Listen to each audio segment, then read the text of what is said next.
Good morning, or depending on when you're watching this, good afternoon, good evening, or good night. My name's Ross, and as always told, I had a voice radio. So today, we are looking at the last card from Sun and Moon 7A Thunderclap Spark in Japan. Before we finish off by looking at the worst cards in the set, we are looking at Pinsir. And as far as I'm concerned, Pinsir is the last card in this set that really deserves to have a video all of his own. And I'll tell you what, ladies and gentlemen, there is absolutely a use here for Pinsir. And it's a grass Pokemon, which means you could, I suppose, use Ether Paradise Conservation Area. I mean, your opponent can just field blow it, so I'm not a huge fan, but it remains a possibility to reduce a bit of damage done to you. It's got a retreat cost of 2, which is a little bit of a pain because it means you will not get free retreat with a skateboard. It's got a weakness to grass. Kind of irrelevant, to be honest. It means you'll be 2-hit KO by Moltres after rotation, because Moltres does 30 double to 60. But that really is about it, so it's not too bad at all. And being a grass Pokemon means you're hitting weakness against stuff like Lapras and Lycanroc, and that is incredibly relevant, ladies and gentlemen, because that's essentially what this is. It's a techable Pokemon that can take them out. Now, our translation here comes from the lovely David Hochmann over at Rappelman TCG. As I tend to do, I did a little bit of Googling, Google translated it, and then checked with the lovely David Hochmann to make sure it was correct. You all should be checking out Limitless TCG on a regular basis, because it's awesome. So the first attack here, 1 grass energy, and it means that your opponent takes 20 damage and cannot retreat next turn. That's what it does, ladies and gentlemen. 20 damage, and it stops them retreating. And this is actually a pretty useful attack. I've told many times my stories of using Gabite pre-rotation, back when it was good, back when Garchomp was good. I was a genuinely big fan of Gabite, and the thing was that Gabite for a single energy did 20 damage and stopped them retreating. It is the same attack that I used so well. And this can win games. It can literally win you games. So as an example, I was playing a Garchomp mirror match at one point. Yes, in a tournament, Garchomp mirror match. And I won it, proving that I was the superior Garchomp player. Or at least I had the better deck list. And the reason was that Garchomp has free retreat, and Hawlucha, which was the only other real Pokemon they were playing, had free retreat. So I won game 1. And in game 2, they put a Hawlucha active. And during game 1, I'd been looking, and they hadn't played any switching cards. And I figured the reason for this was because all their Pokemon had free retreat, other than Shaymin EX. But then Shaymin EX could attack and then go back into the hand. So actually, that wasn't such a bad thing. So I didn't think they played any retreating cards, any switching cards. And I was right. So, as soon as I hit Hawlucha, and Hawlucha had resistance here, which means I was doing 0 damage and they couldn't retreat, and having won game 1, I just told my opponent, I'm sorry, I am going to do this every turn now. You know we don't have enough time to finish the game, and my opponent essentially went, yeah, good game. And it was a lovely chap, guy I knew quite well, so it wasn't a mean thing. And I won because I stopped my opponent retreating. They had no switching cards. Now, most decks play some switching cards, but this is great in a game 2 scenario, because during game 1, you can count how many Guzma your opponent is playing. You can count how many switch or how many escape rope your opponent is playing. And then you can take advantage of this, ladies and gentlemen. That's where this comes in. And a lot of the time, players do use either exact deck lists that other players have done well with, or very similar deck lists. And that means that we can take advantage of this by knowing when our opponent's out of switching cards. If they're out of switching cards and you use this, you can basically deck them out. But if you had a choice band on here, you're doing 50 damage. And if you're hitting for weakness, that doubles up to 100 damage.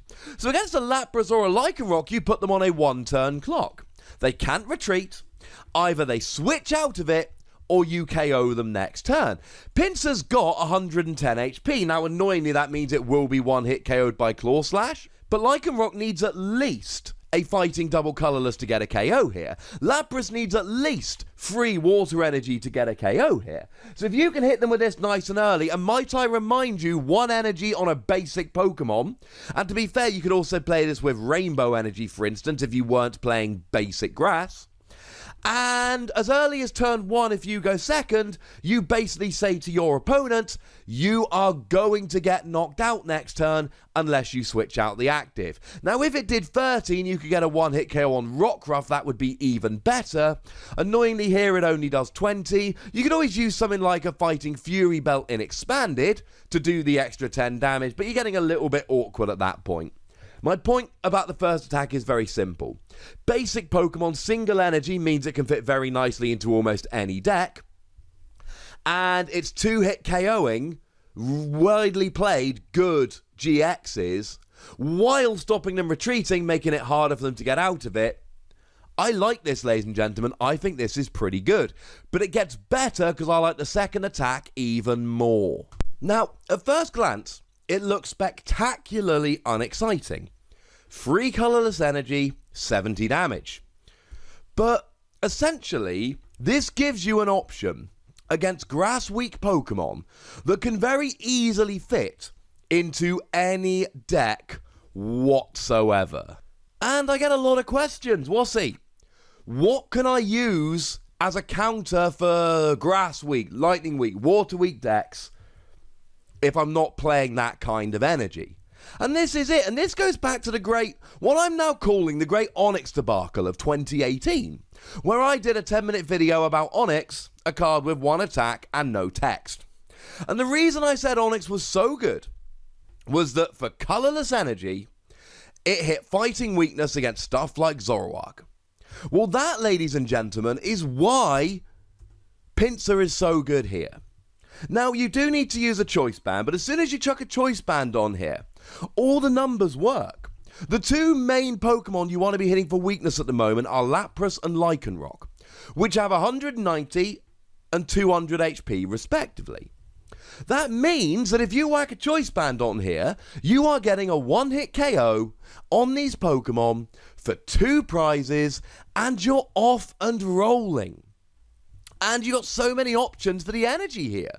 You've got double colorless energy. You can use Counter Gain, which reduces the attack cost by 1 if you're behind on prizes. It's a Pokemon tool. We can use Counter Energy here. Although any Pokemon that can use double colorless energy, honestly, I'd most of the time, and by which I mean like all the time, just rather use double colorless energy. Unless I really want my DCE for other Pokemon, I'm going to want to use it for this because it's just easier, ladies and gentlemen. And we saw this weekend, Lycanroc GX is everywhere. It is all over the format. It is winning left, right, and center. It is one of the most played, most successful cards in the format at the moment. In fact, there is a very strong argument to be made that after Zoroark and Buzzwole, it is in fact the best card in the format at the moment. And now you've got a built-in counter. Any deck can play this. It is 1 spot in your deck because it's a basic Pokemon. You can use whatever energy you like with it, and then you're rolling. If you're playing Grass or Rainbow Energy, the first attack really is quite nice, getting a 2-hit KO on these Pokemon with a choice band, while stopping them retreating, making it more likely they're going to be in the active to take that second hit.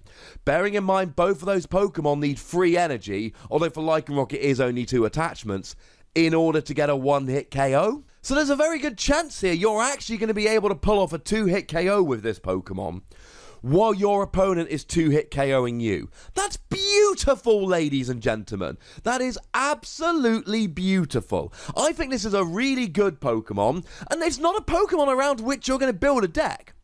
But if you're sitting there going, oh, I wish I had an answer to Lycanroc, this is it. I played in a League Cup a little while ago. I played a Zoroark Garbodor deck, and I hated Lycanroc. Because if Lycanroc player went first and got some fighting energy onto Rockruff, I basically lost because my deck just had no answer for Lycanroc unless they played a whole bunch of items and walked into Garbodor.